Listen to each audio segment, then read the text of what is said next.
Antara musibah yang besar ialah bila mana kita lalai daripada ingatkan mati. Dia tuan-tuan satu rahsia besar yang dikupas, diulaskan oleh para ulama al-mutasawwifun, ulama al-mutasawwifin dalam bidang tasawuf.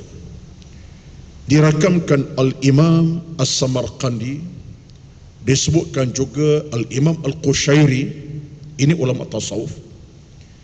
Ingatkan mati ini boleh berlaku dalam beberapa keadaan supaya kita tak lalai. Yang pertama-tama pasti dengan cara mana? Zahiril kubur, ziarah kubur. Batulah kubur tuan-tuan tempat lokasi kita yang paling utama sebenarnya. Bukan tunggu hanya orang mati nak pergi. Dah, walaupun tak ada kematian, singgah, datang, walaupun sekejap. Kalau bukan kubur mak ayah kita, kita hari ini ke kubur apa? Kubur mak ayah, kubur datuk nenek itu pergi. Tapi kerana tidak kubur nenek datuk nenek tak pergi. Tidak, sebenarnya ziarah mana-mana kubur itu satu perkara yang perlu. Sebab apa? Zuru al-kubur, kata Nabi, ziarah kubur kan ia ingatkan kamu tentang kematian. Tengok kubur saja, ucapkan salam, assalamualaikum ya ahlal kubur antumus sabiqun wa nahnu lahiqun. Hai ahli kubur semua, kamu dah pergi dahulu aku datang kemudian nanti.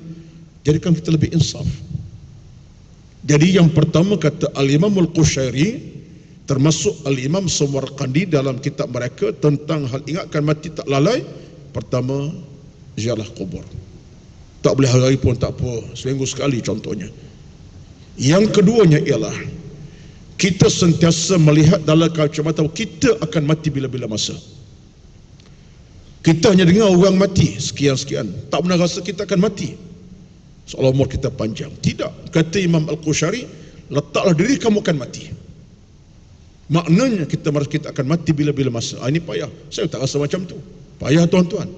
Tapi kata Imam Al-Qushairi termasuk As-Samarqandi, kita meletakkan kita akan mati. Baru kita insaf. Kita dengan kematian tak jauh, kurang pun sejengkal, kurang pun seinci, bila-bila masa. Yang kedua, yang ketiga, dengan kita sentiasa membaca ayat-ayat tentang kematian. Tilawatul Quran, pilih ayat tentang kematian. Dengan kita baca ayat kematian, hati kita yang mati akan hidup, jiwa yang sakit akan sembuh, hati yang tak percaya akan dicahayakan. Memilih ayat kematian. Yang keempat, kata mereka, untuk ingatkan mati, kita sentiasa menziarahi ada kematian. Ada kematian pergi. Batulah ziarah kematian pun satu benda besar. Bukan setakat ziarah saja, kita solat kepada jenazah yang mati, dapat pahala besar. Seumpama sebukit Uhud yang besar pahalanya. Maka ini semua di antara benda-benda yang patut kita lakukan demi untuk jadikan kita dengan kematian tak jauh.